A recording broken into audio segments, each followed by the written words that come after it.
आपोहिष्टामयो भुवस्तान ऊर्जे दधातना महेरणाय चक्षसे यो वः शिवतमोरथस्तस्य भाजयते हनः उशतीरिव मातरः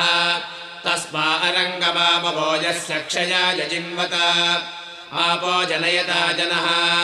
हिरण्यवर्णाशुजयः पावकायाशु जातः कश्यपो यास्मिन्द्रः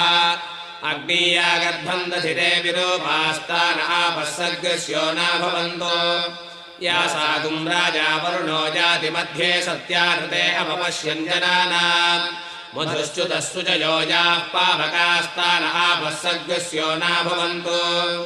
या सा आम् देवादिविगृह्णन्ति भक्षय्या अन्तरिक्षे बहुधा भवन्ति याः पृथिवीम् पयसोन्दन्ति शुक्रास्तान आपः सर्गस्यो न भवन्तो शिवेन मा चक्षुषा पश्यता पश्यवया तनुवोपस्तुषत